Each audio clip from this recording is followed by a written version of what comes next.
The scent of expensive leather and imported cigars hit me before I even saw him. I was balancing 3 plates along my left arm, a skill I'd perfected over 2 years of working double shifts at Luminosa, when the entire restaurant seemed to hold its breath. The usual chatter of silverware against porcelain, the polite laughter of wealthy patrons, even the soft jazz playing through hidden speakers. Everything muted. My feet ached in the second-hand heels I'd found at a thrift store last month. The kind of ache that starts at your toes and crawls up your calves, settling into your lower back like an old friend you never wanted. I'd been on my feet for 9 hours straight, and I still had 4 more to go before I could catch the last bus home to Emma. Emma, my 4-year-old reason for everything, for the bruises hidden beneath my uniform, for the exhaustion that lived in my bones, for standing here, serving people who spent more on a single bottle of wine than I made in a week. Table 12 needs water, Marco hissed as he brushed past me, his eyes wide with something I couldn't quite name. Fear? Reverence? I glanced toward the back corner booth, the one we usually reserved for celebrities or local politicians who wanted privacy. The dim lighting there made it hard to see clearly, but I could make out silhouettes, 3 men, maybe 4. One sat in the center, his posture relaxed in a way that suggested he owned not just the table, but the entire building. Possibly the entire block. My hands trembled as I set down the plates in front of an elderly couple who didn't acknowledge me. They never did. To them, I was part of the furniture, as invisible as the paintings on the walls. "Excuse me," I murmured, though neither looked up. The walk to table 12 felt longer than it should have. Each step brought me closer to that intoxicating scent, sandalwood mixed with something darker. Something that made my pulse quicken in a way I didn't want to examine. I could feel eyes on me, tracking my movement across the marble floor. My right wrist throbbed where Marcus had grabbed it this morning. Another argument about money, another threat wrapped in the guise of concern. "You're keeping my daughter from me," he'd snarled, his fingers digging into my skin until I gasped. Never mind that he'd never paid a cent of child support. Never mind the restraining order he violated weekly. I pushed the thought away and lifted the water pitcher, my reflection distorting in its silver surface. Dark circles under my eyes, hair pulled back so tight my scalp hurt. The kind of tired that no amount of sleep could fix. "Water, gentlemen?" My voice came out steadier than I felt. 2 men flanked the booth, both built like they bench-pressed small cars for fun. Dark suits, earpieces, eyes that scanned the room constantly. Protection. Serious protection. But it was the man in the center who made my breath catch. He couldn't have been more than 35, with dark hair swept back from a face that belonged on a magazine cover rather than in a restaurant in the Bronx.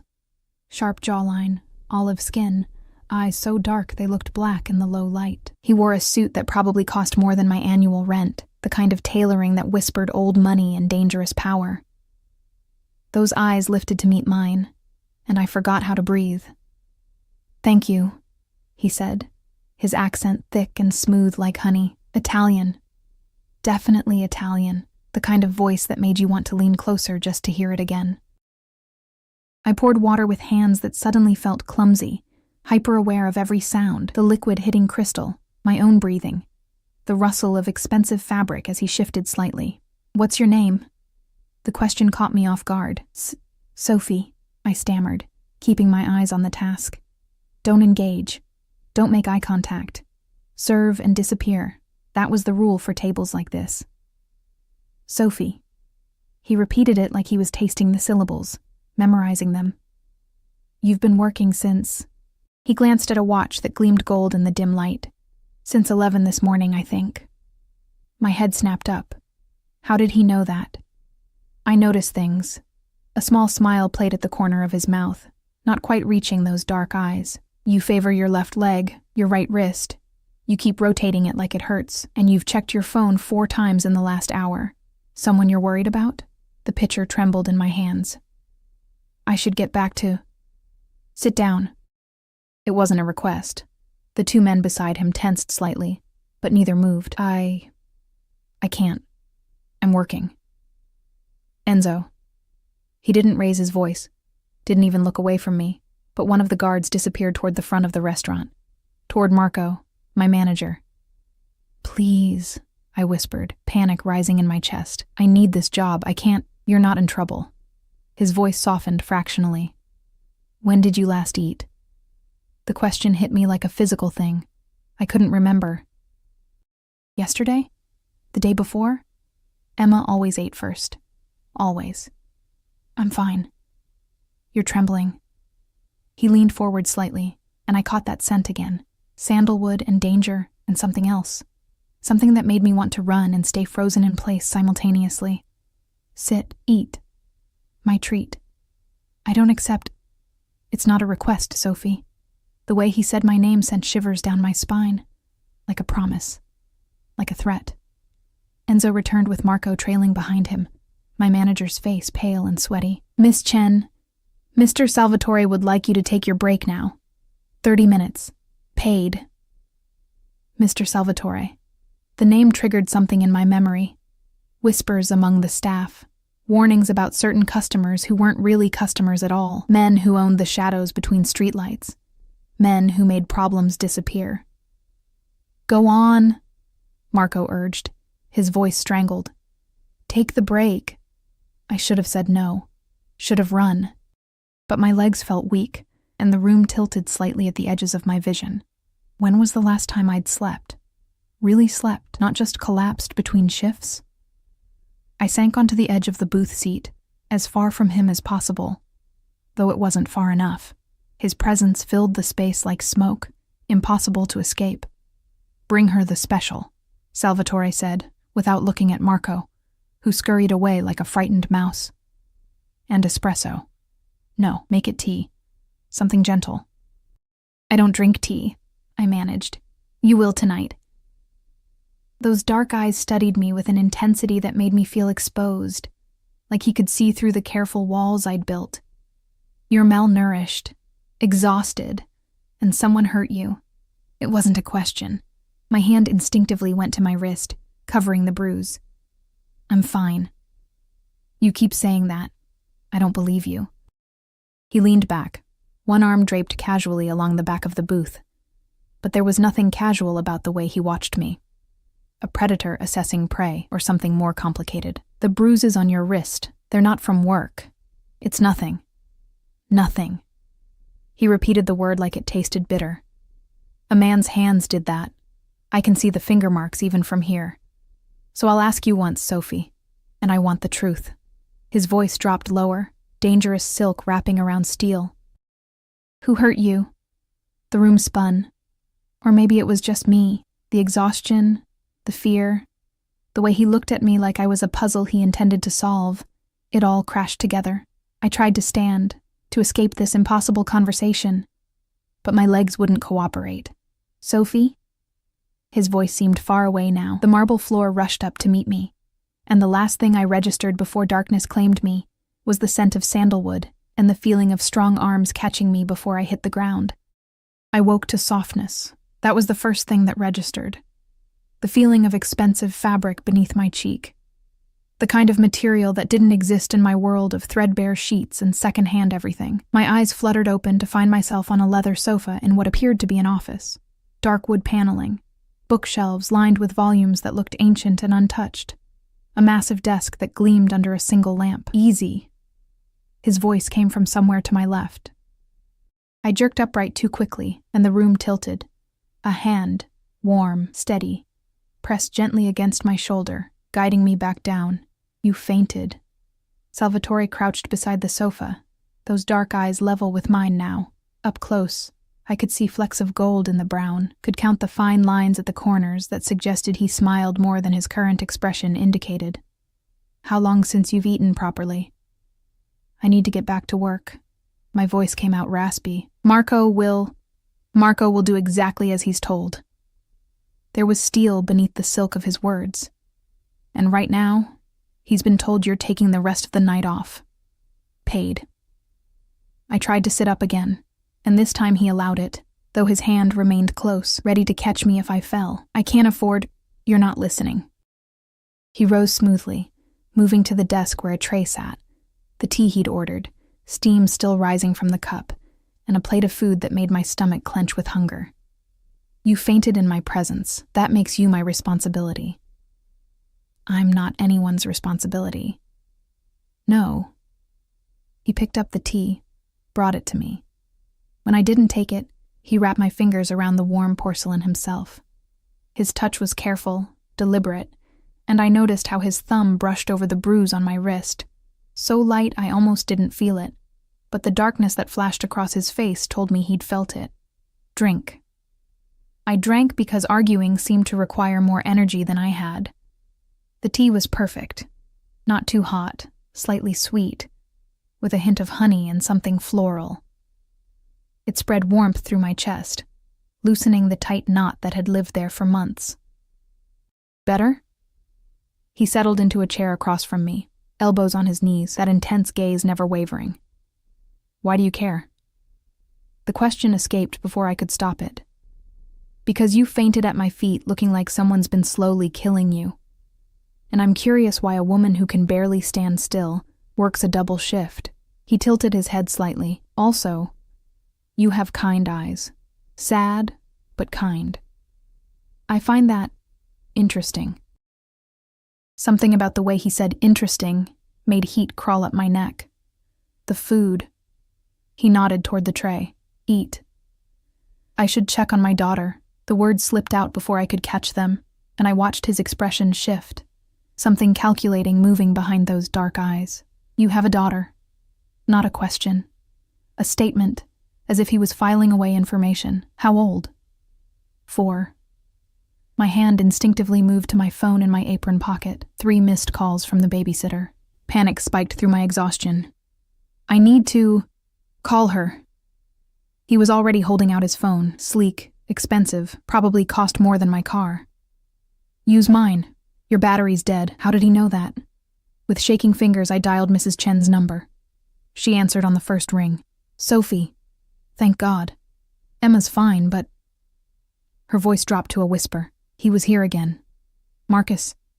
Banging on my door. Demanding to see her. I didn't let him in, but he's getting more aggressive. I had to threaten to call the police. The tea turned to acid in my stomach. Is Emma scared? She's asleep now. I told her it was just a loud neighbor. A pause. Sophie, you need to do something about him. The restraining order isn't working. I know. My voice cracked. I'll be there soon. I'm so sorry. Don't be sorry. Just be safe. I ended the call, my hands trembling so badly I nearly dropped the expensive phone. Salvatore took it from me gently, his fingers brushing mine. He said the name like he was memorizing it too, adding it to whatever mental file he kept. Your daughter's father? I nodded, unable to speak past the lump in my throat. And he's the one who did this. His finger traced the air above my wrist, not touching, but the intention was clear. It's complicated. Uncomplicate it for me. His voice remained soft, but there was an edge now, something that suggested violence lived just beneath his civilized surface. A man is terrorizing you and your daughter, violating a restraining order, putting his hands on you. What's complicated about that? He's her father. Biology doesn't grant him the right to hurt you. I laughed, but it came out bitter and broken. You don't understand. Men like him, they don't stop. The police can't do anything until he actually hurts us badly enough, and by then, I cut myself off, realizing I was telling a complete stranger my deepest fears. But he didn't feel like a stranger. That was the dangerous part. Men like him. Salvatore leaned back, and something predatory slid across his features. And what kind of man do you think I am, Sophie? The question hung in the air between us, loaded with meaning I was afraid to unpack. I think you're the kind of man who makes problems disappear. The words left my mouth before I could stop them. I think people are afraid of you. I think you're dangerous. Very perceptive. A slow smile curved his lips, and it transformed his face from handsome to devastating. And yet you're not afraid. I'm terrified. Of me? Of everything. The admission felt like stripping myself bare. Of losing my job. Of Marcus getting custody. Of not being enough for Emma. Of... I stopped, pressing my palms to my eyes. I'm sorry. You don't need to hear this. What if I want to? I lowered my hands to find him watching me with an expression I couldn't read. Something intense burned in those dark eyes. Something that made my breath catch. Eat, he said again, softer this time. Then I'm taking you home. You don't have to. I know I don't have to. He stood, pulling out his phone. A different one than he'd given me, I noticed. How many did he carry? But your car won't start. I had Enzo check it while you were unconscious. Dead battery. And the last bus left 10 minutes ago. Of course it did. Of course my car was dead. Of course everything was falling apart at once. I'll call a cab. With what money? The question wasn't cruel, just factual. You have $17 in your wallet. Not enough for a cab to the Bronx. How do you... But I stopped, because the answer was obvious. He'd gone through my things. He knew where I lived. And somehow, that should have terrified me more than it did. I'm taking you home, he repeated, in a tone that suggested the matter was settled. You'll eat first because you're swaying on your feet again. Then we'll discuss Marcus. There's nothing to discuss. There's everything to discuss. He moved closer, and I had to tilt my head back to maintain eye contact. Up close, he was even more imposing. Tall, broad-shouldered, with the kind of presence that demanded attention, because men who hurt women, who terrorize children, who violate court orders. His voice dropped to something dark and promising. Those men need to be taught lessons. And Sophie, I'm a very good teacher. The implication in his words should have sent me running. Instead, I felt something dangerous unfurl in my chest. Not quite hope, but close to it. The possibility that someone might actually help, that I might not have to fight this battle alone anymore. Why? I whispered. You don't know me. Why would you help? He was quiet for a long moment, studying my face like he was memorizing every feature. When he finally spoke, his voice carried an intensity that made my skin prickle, because when you fell and I caught you, you felt like something I didn't know I was looking for. His knuckles brushed my cheek, so gentle I almost didn't feel it. And I protect what's mine, Sophie. Always. The possessive weight of that word, mine, should have set off every alarm bell in my head. But exhaustion and desperation and something else, something I didn't want to name, kept me frozen in place as he turned away to make a phone call in rapid Italian. I picked at the food, my appetite gone despite the hunger gnawing at my stomach. Outside the office, I could hear the muted sounds of the restaurant, life continuing as normal while mine tilted on its axis. 20 minutes later, I found myself in the back of a black SUV, with windows so tinted I couldn't see out. Salvatore sat beside me, close enough that I could feel the heat radiating from his body, smell that intoxicating sandalwood scent. The driver, Enzo, the same man who'd fetched Marco earlier, never spoke, never looked back. Professional. Military-like. The car seat. I noticed it then, brand new and still wrapped in plastic, sitting in the third row. Why? Emma is 4. She needs a car seat. He said it like it was obvious, like dropping several $100s on safety equipment for a stranger's child was perfectly normal. I had Enzo purchase it while you were resting. Something cracked in my chest, some protective wall I'd built so carefully over the years. You can't just... I can do whatever I want, Sophie. His hand found mine in the darkness, his thumb tracing circles on my palm that made me shiver. The sooner you understand that, the easier this will be. Easier for what? He turned those dark eyes on me, and in the passing streetlights they gleamed like a predator's. For you to let me take care of you. Mrs. Chen's apartment building looked even more run down in the darkness, the flickering streetlight casting shadows that seemed to move on their own. I'd lived 1 floor above her for 3 years, in a 1-bedroom that leaked when it rained and never got warm enough in winter. It was all I could afford after Marcus drained our savings and disappeared, only to reappear months later demanding rights he'd never earned. The SUV idled at the curb, and I noticed how Enzo's eyes constantly scanned the street, his hand resting somewhere near his hip where I suspected a weapon lived. This was their world. Constant vigilance, seeing threats in every shadow. Thank you for the ride. I reached for the door handle, but Salvatore's hand closed over mine. I'm walking you up. That's not necessary. Sophie. My name was a warning. Every second you argue is another second your daughter waits. Stop fighting me and let's go. He was right, which made it worse. I nodded, and immediately both front doors opened. Enzo and another man I hadn't noticed in the passenger seat emerged first, flanking us as we walked to the entrance. The absurdity of it would have made me laugh if I wasn't so exhausted. A Mafia boss and his security detail in my decrepit neighborhood, escorting a waitress home like she was someone who mattered. The elevator was broken again. It was broken more often than not, so we took the stairs. I was hyper-aware of Salvatore behind me, his presence filling the narrow stairwell. He moved silently for such a large man, with a grace that suggested violence was second nature to him. "Third floor," I murmured, though he probably already knew. "Mrs. Chen opened her door before I could knock.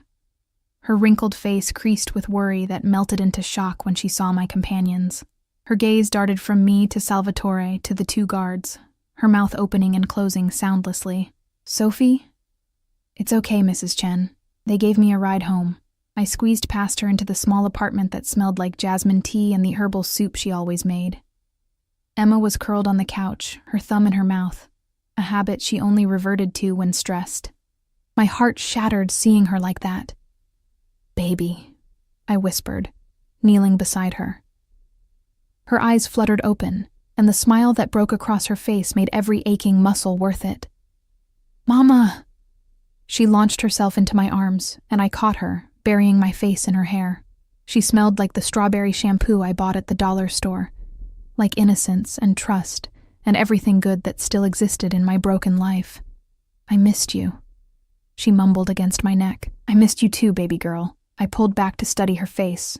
My face, but softer, rounder, with Marcus's green eyes that I tried not to hold against her. "Were you good for Mrs. Chen?" She let me have 2 cookies. Emma's whisper was conspiratorial, like it was our secret. "Did she?" I tickled her side, earning a giggle that sounded like music. "That's because Mrs. Chen spoils you." "Someone has to," Mrs. Chen muttered, but her eyes were soft. Then they shifted past me, widening again. "Sophie, your friends are still here."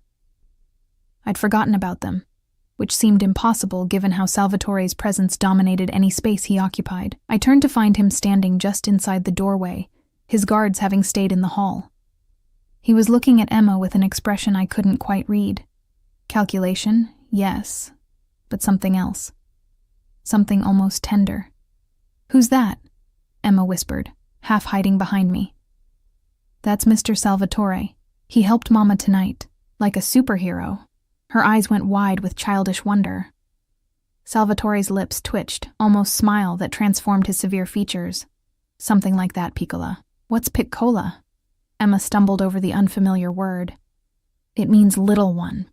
He crouched down, bringing himself to her eye level, and I watched my daughter study him with the brutal honesty only children possessed. "You have your mother's smile. Mama says I have my daddy's eyes." Emma's voice dropped, and I felt her tense against me. "But I don't like him very much. He yells." The temperature in the room seemed to drop 10 degrees. When I glanced at Salvatore, his face had gone carefully blank, which somehow seemed more dangerous than anger would have been. "Does he?" It wasn't a question. "Emma, baby, why don't you go get your backpack? We need to go home." I needed to end this conversation before my 4-year-old revealed more than I wanted anyone to know. "Can Mr. Superhero come too?" Emma looked up at Salvatore with those trusting eyes that had never learned to fear strangers, because I'd tried so hard to keep the darkness of our situation from touching her. "I don't think—" I started. "I'd like that very much," Salvatore said, his voice gentler than I'd heard it. "If your mama says it's okay." Emma's pleading eyes turned to me, and I knew I'd lost this battle before it began. "Please, Mama. Just for a little bit." Every instinct screamed this was a terrible idea, that letting this dangerous man deeper into our lives would only lead to pain. But exhaustion and that treacherous spark of hope made me nod. "Just for a few minutes," Emma squealed, running to gather her things, while Mrs. Chen cornered me in the kitchen. "Sophie Chen, what are you thinking?" Her voice was a harsh whisper. "That man. I know who he is. Everyone in this neighborhood knows the Salvatore family. I know what they are." I kept my voice low. "But he helped me tonight, and maybe he can help with Marcus. At what cost?" Her gnarled fingers gripped my arm. Men like that don't help for free. What does he want from you? I didn't have an answer to that, or maybe I did, and I wasn't ready to examine it too closely. The walk up one flight of stairs became a production. Enzo went first, checking the hallway like we were entering a war zone. Salvatore stayed close to me and Emma, one hand resting on the small of my back in a way that felt both protective and possessive. Emma chattered the whole way, telling him about her preschool and her best friend Maya, and the goldfish she desperately wanted but we couldn't afford. My apartment looked even more pathetic through his eyes. The peeling paint, the secondhand furniture, the toys carefully organized in milk crates because we couldn't afford proper toy boxes. But Emma didn't notice. She dragged him to her corner of the living room where her small collection of books waited. "This one's my favorite," she announced, holding up a battered copy of a fairy tale book. "Mama reads it every night." "Does she?" Salvatore settled onto the floor with a grace that seemed impossible for a man in a suit that expensive. He took the book, and I noticed how careful he was with it, how his large hands cradled the worn pages. "Will you read it to me?" Emma beamed, climbing into his lap with the fearlessness of a child who'd never been hurt by a man. My throat tightened watching them, this powerful, dangerous man letting my daughter use him like furniture. Pointing at pictures and narrating in her enthusiastic, grammatically creative way. I should have stopped it. Should have pulled Emma away and ended this bizarre scene. Instead, I found myself moving to the kitchen, putting on water for tea I couldn't afford to offer, but would anyway, watching them through the doorway. "Your daddy," Salvatore said, during a pause in Emma's narration. "He comes here sometimes?" Emma's smile faded. "He's loud, and he makes Mama cry." "I see."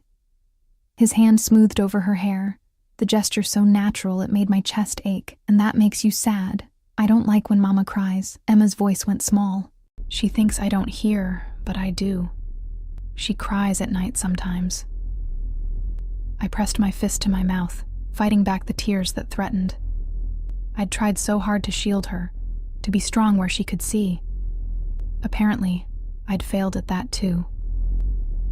"Well," Salvatore's voice carried to the kitchen, steady and sure. "I don't like when your mama cries either, so maybe we should make sure that doesn't happen anymore. What do you think?" "How?" Emma's question was so earnest, so full of desperate hope. "Let me worry about that, Piccola. That's what grown-ups do. We solve the big problems so little girls can focus on important things like goldfish and fairy tales." I returned with tea, my hands shaking slightly as I set the chipped mugs on the coffee table.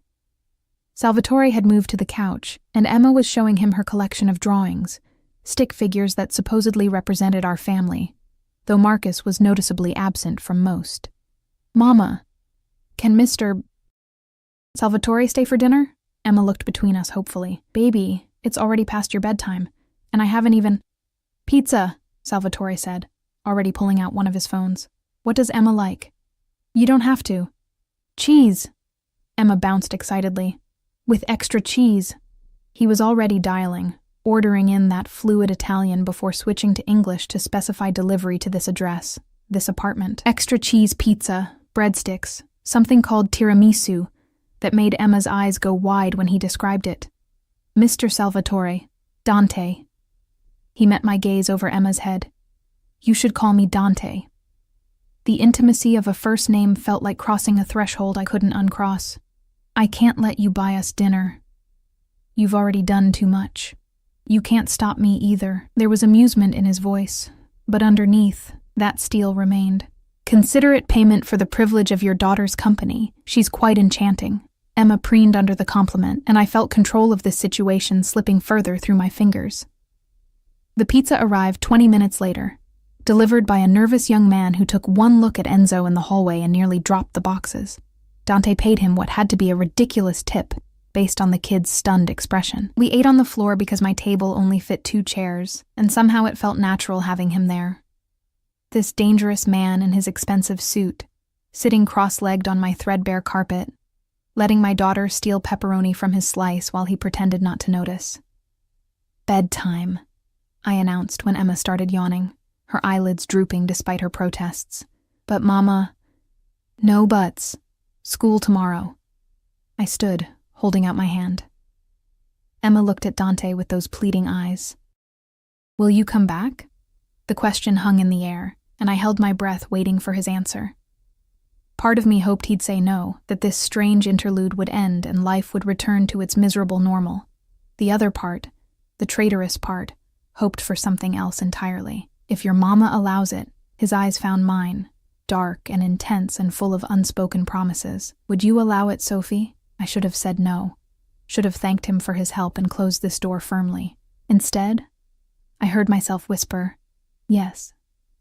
3 days passed before I saw him again. 3 days of jumping at every sound, checking over my shoulder, expecting Marcus to appear like he always did, angry and demanding, and ready to make my life smaller, but he didn't come. Not to the restaurant where I worked my shifts in a haze of confusion and anticipation. Not to Mrs. Chen's door, banging and yelling. Not even a single threatening text message. The silence was more unsettling than his usual harassment. You look different, Maria commented during our Friday night shift, nudging me with her hip as we folded napkins. She was the closest thing I had to a friend at Luminosa. A single mother like me, though her kids were older, and her ex-husband paid his support on time. Did you get some sleep or something? Something like that? I couldn't explain the way my phone felt heavy in my pocket, how I'd catch myself checking it for messages that never came. Dante had taken my number before he left that night, his fingers brushing mine as he programmed it into yet another phone. In case you need anything, he'd said, and the weight of those words had kept me awake more than Emma's occasional nightmares.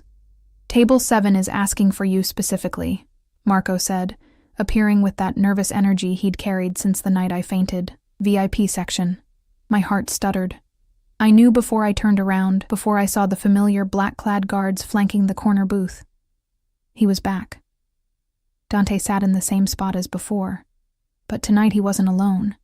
A woman occupied the seat beside him, stunning in that effortless way that money and genetics combined to create. Sleek dark hair, designer dress, jewelry that caught the light with every movement. She leaned close to him, her manicured hand on his arm, saying something that made him nod, something cold and sharp twisted in my chest. Jealousy. Ridiculous, misplaced jealousy for a man I'd met once, who'd bought my daughter pizza and disappeared for 3 days. I forced my feet to move, carrying a water pitcher like armor. Good evening. Can I get you started with Sophie? The way Dante said my name silenced everything else. His eyes found mine, and the woman beside him went still, her gaze sharpening as she looked between us. Come here. It wasn't a request. It never was with him. I approached slowly, hyper-aware of the woman's assessing stare, the way her red lips curved into something that wasn't quite a smile. This is Isabella Marchesi, Dante said, his hand moving from where Isabella had placed it on his arm. The gesture was subtle but unmistakable. A dismissal. My cousin. She's visiting from Milano. Cousin. The relief that flooded through me was embarrassing in its intensity. Ah, so this is Sophie. Isabella's English carried the same musical accent as Dante's, but hers held notes of amusement. Dante has spoken of little else since Tuesday. I was beginning to think you were a ghost. Basta, Dante said quietly, but Isabella laughed. He's been very distracted, she continued, ignoring his warning. Making phone calls at all hours, having people followed. You've caused quite the disruption to his schedule. Isabella. This time there was steel in his voice. I'm just teasing, cousin. She waved a dismissive hand, but her dark eyes studied me with an intensity that reminded me of Dante's. Though I am curious what makes a waitress so fascinating to a man who typically only notices threats or opportunities. Perhaps I'm both, I said before I could stop myself. Isabella's eyebrows rose, and then she laughed. A genuine sound of delight. Oh, I like her. She has spine. Dante, you didn't mention the spine. I need to speak with Sophie, Dante said, standing in one fluid movement. Alone. Order whatever you want. Everything, then, Isabella replied cheerfully, but her eyes remained sharp on me as Dante guided me away from the table with a hand on my lower back. We ended up in the same office as before, the door closing with a quiet click that seemed to seal us off from the rest of the world. The scent of sandalwood enveloped me, mixed with aged leather and something else. Tension. thick and electric. "You've been avoiding my calls," he said, moving to lean against the desk. "You never called." "I sent 12 text messages." I pulled out my phone, the screen lighting up to show 0 notifications. "I didn't get any." He took my phone gently, his fingers brushing mine in that deliberate way that sent heat racing up my arm. A few taps, and his jaw tightened. "Your number is blocked. Someone changed your settings to filter unknown contacts. Marcus." It had to be Marcus. He'd grabbed my phone 2 weeks ago during one of his visits, claiming he needed to update his contact information so I couldn't ignore him. I'd been so focused on getting him to leave that I hadn't thought to check what else he might have done. "That's why you didn't respond." Dante's voice had gone soft in that dangerous way I was learning to recognize. He was furious, but not at me. "I thought—" He stopped, his hand running through his hair in a gesture that seemed uncharacteristically uncertain. "Never mind what I thought. What did you think?" The question came out quieter than intended. His eyes met mine, and the intensity there stole my breath. "That you'd reconsidered letting me into your life. That you'd realized what I am and decided to run." He pushed off the desk, closing the distance between us until I had to tilt my head back to maintain eye contact. "Would have been the smart choice. I'm not very smart lately." My voice sounded breathy, unfamiliar. Smart would be keeping my distance from a man whose cousin jokes about him having people followed. I did have him followed. No apology in his tone, no shame. "Marcus, your ex. I wanted to know what kind of man puts his hands on a woman.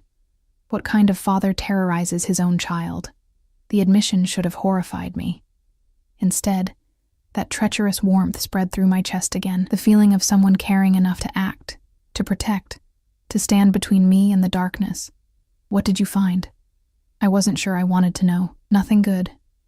His hand came up slowly, giving me time to move away, but I stayed frozen as his knuckles brushed my cheek.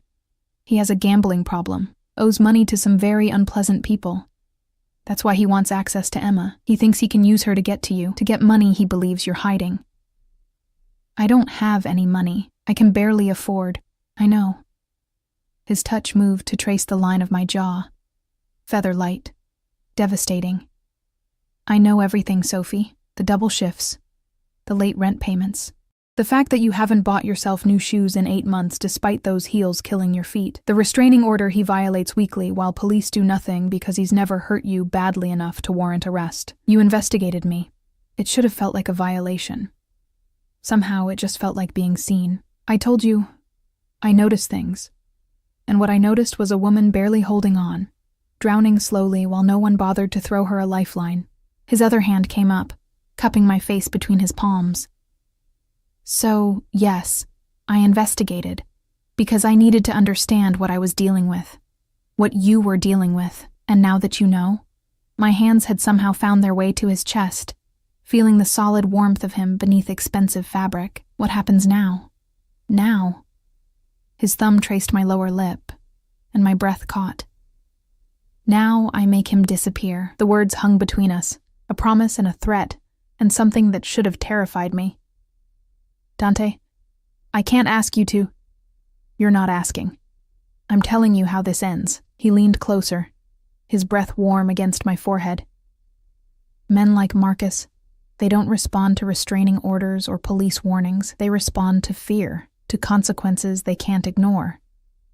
So I'm going to give him consequences, Sophie. I'm going to make him understand that touching you again means facing something far worse than any court system. You're talking about..."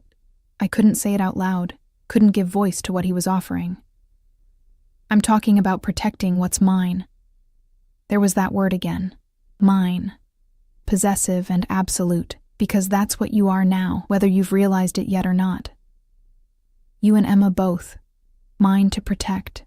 Mine to provide for. Mine to keep safe from men who don't deserve to breathe the same air. We barely know each other. The protest was weak, undermined by the way I swayed toward him. I knew enough the moment you fell into my arms. His forehead pressed against mine, and I could feel the tension radiating off him, coiled violence barely restrained. I knew I'd burn down the world before I let anyone hurt you again. That's not rational, Sophie. That's not normal. But nothing about what I feel when I look at you is rational or normal. What do you feel? I whispered, terrified of the answer. Possessive. The word was a rumble in his chest. Obsessive. Like I found something that was always meant to be mine but got lost along the way. His hands tightened fractionally on my face. Like if another man looks at you too long, I'll remove his eyes. Like the thought of you going home alone to that apartment, vulnerable and unprotected, makes me violent. That's not... I struggled for words. That's not healthy. No, he agreed easily. It's not. But it's honest. And I won't lie to you about what I am, Sophie. I'm not a good man. I'm not safe. I'm possessive and jealous and dangerous, and getting involved with me will complicate your life in ways you can't imagine. His lips brushed my forehead, achingly gentle despite his words. But I'll also keep you safe. I'll make sure Emma has everything she needs. I'll eliminate every threat, solve every problem, remove every obstacle between you and the life you deserve. At what cost? My voice cracked. What do you want from me? Everything. No hesitation. Your trust. Your time. Eventually, if I'm patient enough. Your heart. His hand slid down to my shoulders, steadying me. But we'll start smaller. Let me take you to dinner. A real dinner, not serving tables while I watch.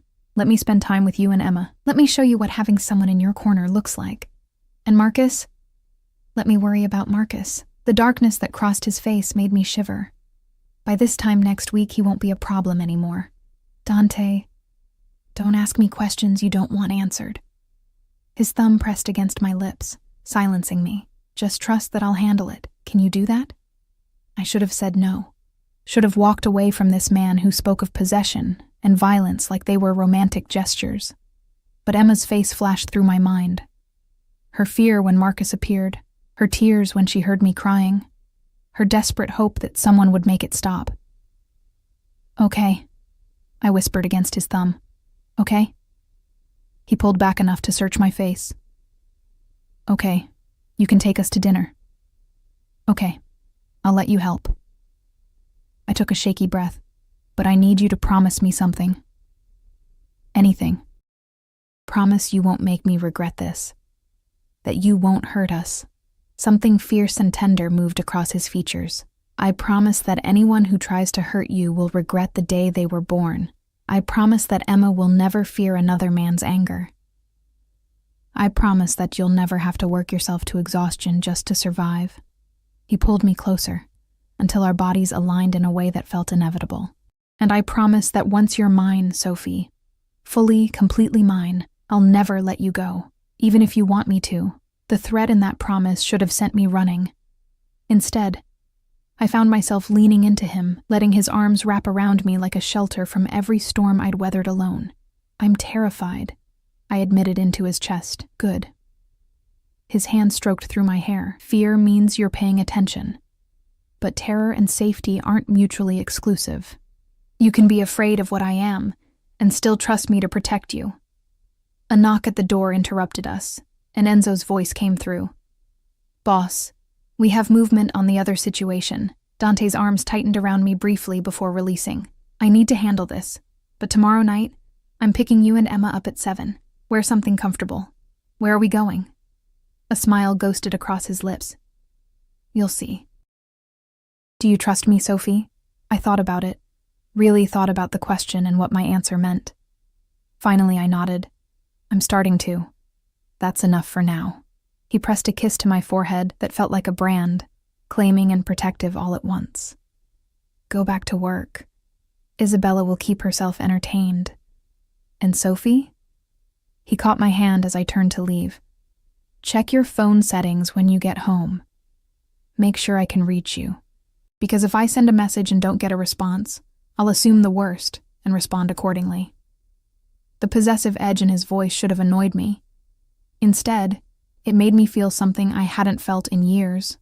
Wanted, protected, like someone would actually notice if I disappeared. The next evening arrived wrapped in nervous anticipation that made my hands shake as I tried to button Emma's dress, a new one that had appeared on my doorstep that morning with a note in bold, confident handwriting. For Piccola. D. Mama, you're pulling my hair, Emma complained, squirming as I attempted to tame her curls into something presentable. "Sorry, baby. I'm just nervous. Terrified. Excited in a way that felt dangerous. I want you to look pretty, mister." "Dante likes me anyway," she said, with the confidence of a 4-year-old who'd been showered with attention. "He said I'm enchanting." She'd been talking about him nonstop since pizza night, weaving him into her elaborate make-believe games as the hero who solved problems and made people smile. Children had instincts about these things. They could sense danger better than adults sometimes. And Emma had taken to Dante like he was safety personified. Maybe she saw something I was still afraid to trust. The knock came at exactly 7. Punctual in a way Marcus never had been. I opened the door to find Dante in dark jeans and a charcoal sweater that probably cost more than my monthly rent, but looked casual enough to pass as normal, almost. Nothing about him would ever read as normal. Not with that predatory grace, those eyes that tracked every movement, the barely contained power that radiated from him like heat. Sophie. His gaze traveled over me slowly, taking in the simple black dress I'd agonized over. My only nice outfit that wasn't stained or worn through. Beautiful. The word landed like a physical touch, warming my skin. "Mr. Dante." Emma launched herself at him with zero hesitation, and I watched this dangerous man catch my daughter, lifting her like she weighed nothing. "Ciao, Piccola. Look at you. Is this a new dress?" "You sent it," Emma beamed. "Mama said we should say thank you, but she said we can't keep taking your presents. But I really wanted to keep it because it has pockets." She demonstrated, shoving her hands into the sides of the dress. "See, pockets are very important," Dante agreed seriously, though his eyes found mine over her head, amused and warm. "Your mama is right that you should say thank you. But she's wrong about not keeping presents. When someone gives you a gift, Piccola, it's because they want you to have it. Refusing would hurt their feelings." "Oh." Emma's face scrunched in concentration. "I don't want to hurt your feelings. So, thank you." "Prego," he set her down gently. "Now, are you ready for an adventure?" "What kind of adventure?" Her eyes went wide. "The kind with gelato." Emma gasped like he'd promised her the moon, and I couldn't help smiling despite my nerves. He'd known exactly what to say to win her over completely. The SUV waited downstairs, Enzo at the wheel, another guard in the passenger seat. But tonight felt different. Less like being escorted and more like being courted. Dante helped Emma into her new car seat before handing me into the back with a touch that lingered on my waist. "Where are we going?" I asked as we pulled into traffic. "Somewhere Emma can be loud and messy, and you can relax." His hand found mine in the space between us, fingers threading through mine like it was natural, like we'd done this 1,000 times before. "I own a restaurant in Little Italy. Closed it for the evening." "You closed an entire restaurant?" My voice came out higher than intended. "I wanted you to be comfortable, not worried about Marcus showing up or anyone bothering us." His thumb traced circles on my palm. "Plus, the chef makes the best carbonara outside of Roma, and I thought Emma might enjoy making her own pizza." "I can make pizza," Emma practically vibrated with excitement. "Chef Marco is waiting to teach you." Dante smiled at her enthusiasm. He has 3 daughters. He's very patient. The restaurant was tucked on a quiet street, its exterior unassuming but elegant. Inside, it was all warm wood and soft lighting, with photographs of Italian countryside covering the walls. A round man in chef's whites appeared immediately, greeting Dante in rapid Italian before switching to accented English for Emma. "So you are the Piccola Principessa I've heard so much about." Chef Marco's smile crinkled his whole face. Come, we make the best pizza you ever taste. You like pepperoni?" Emma looked to me for permission, and at my nod, she took the chef's offered hand and disappeared into the kitchen, chattering away about her very specific pizza requirements, leaving me alone with Dante in an empty restaurant. "You didn't have to do all this," I said quietly. "I wanted to." He guided me to a table set for 2, complete with candles and wine glasses that caught the light. "You spend your life serving others, Sophie. Taking care of Emma, working yourself to exhaustion. When do you get taken care of? I manage. You survive. He poured wine.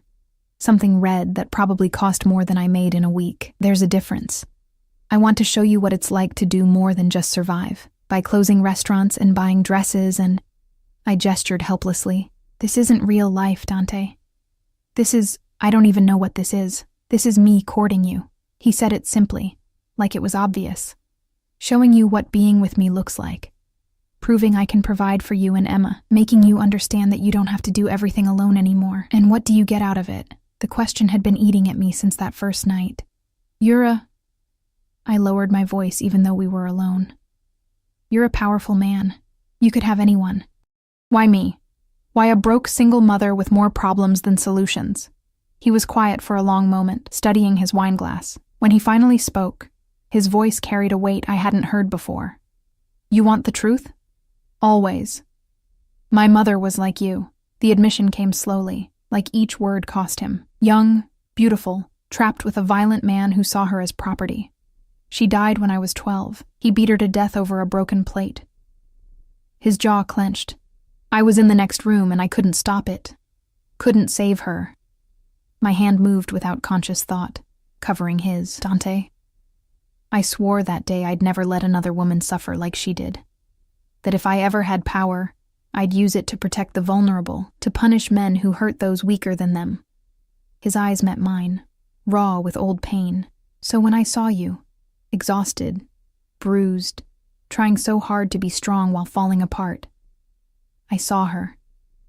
And I saw a chance to do what I couldn't do at 12 years old. I'm not a redemption project. I needed him to understand that. No. He turned his hand over, gripping mine. You're not.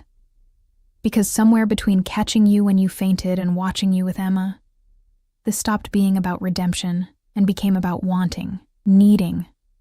You make me feel things I've spent 20 years avoiding, like maybe I could be something other than what my father made me. What did he make you? A monster in an expensive suit. No self-pity in the statement, just fact. But when Emma looks at me like I'm a hero, when you trust me despite knowing what I am, it makes me want to be the man you both see. Food appeared then, brought by silent servers who vanished as quickly as they came. We ate while Emma's laughter echoed from the kitchen, the sound a bright thread weaving through our heavy conversation. What happened to Marcus? I finally asked.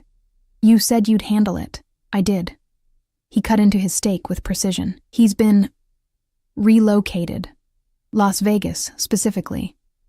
There's a casino there that needed someone to settle a substantial debt through labor. He'll be working it off for the next 5 years, under supervision that ensures he never leaves Nevada and never contacts you again. I should have asked more questions, should have demanded details about how he'd made that happen. Instead, I felt a weight lift from my shoulders that I'd been carrying so long I'd forgotten what breathing freely felt like. What if he tries to come back? He won't. There was absolute certainty in Dante's voice, because I made it very clear what would happen if he did. And unlike the court system, Sophie, I follow through on my promises. I'm talking about protecting my family. He reached across the table, catching my chin gently. That's what you are now. You and Emma. Mine to protect. Mine to care for.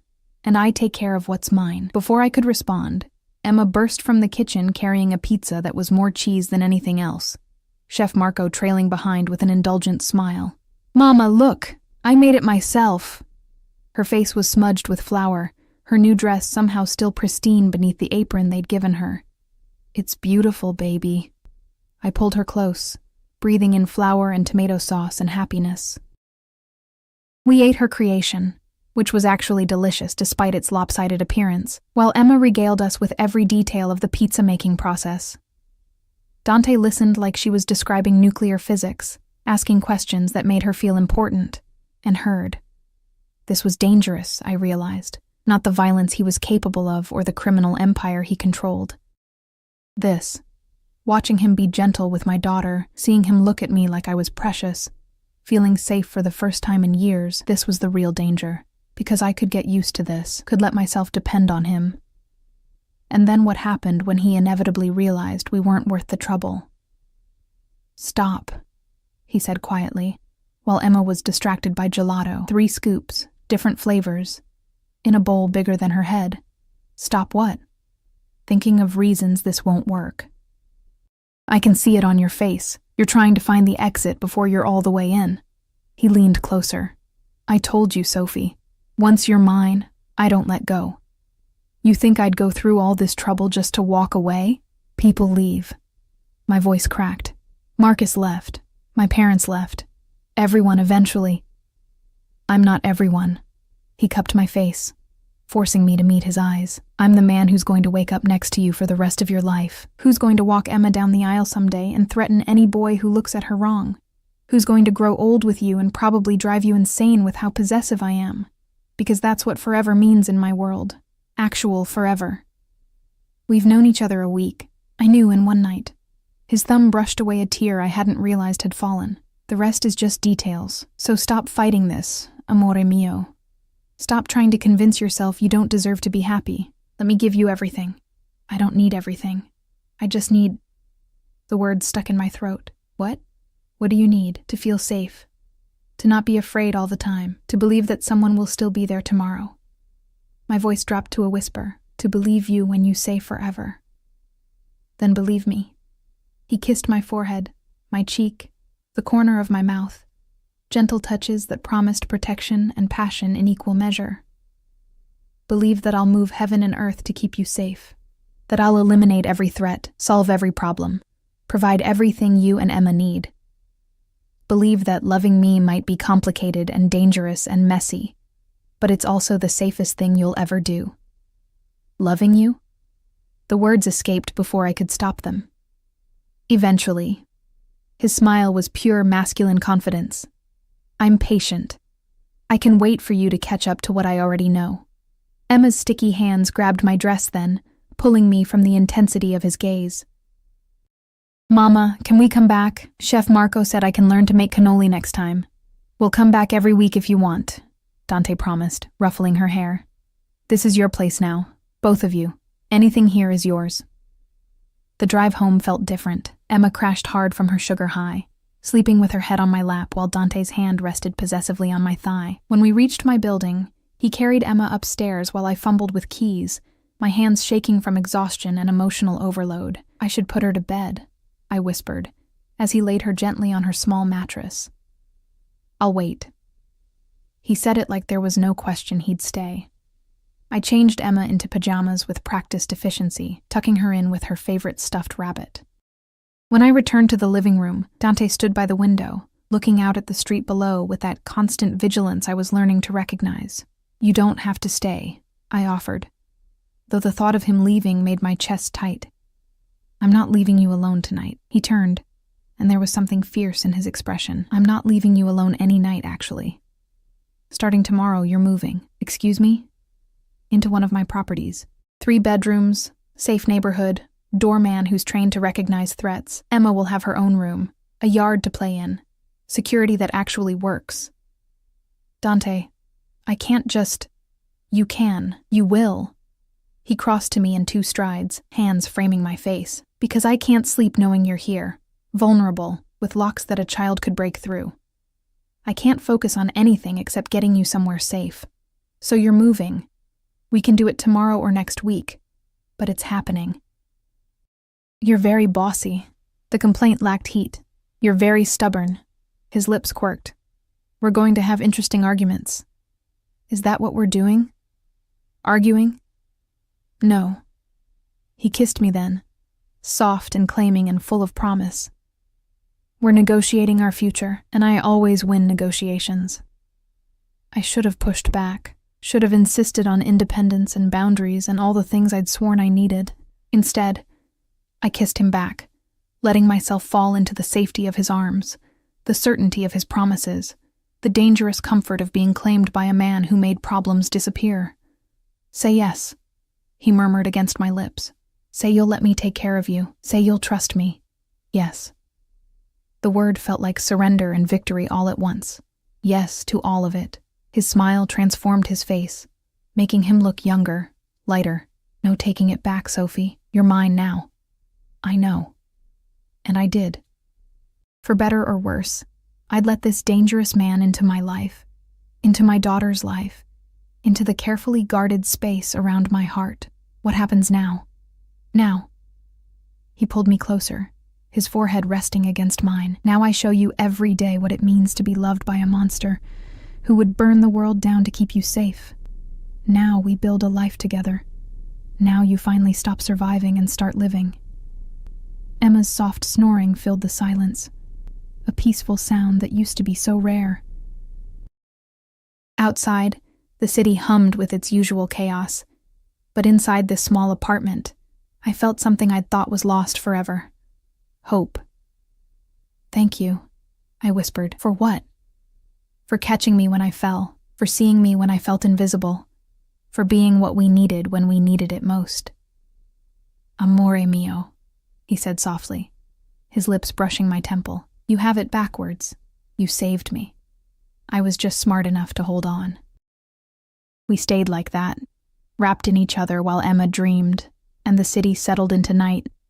And for the first time in years, I wasn't afraid of tomorrow, because tomorrow meant waking up protected, provided for, and precious to a man who kept his promises, a man who'd caught me when I fell and refused to let me go, a man who'd made himself my safe place in a dangerous world, and that was enough. That was everything.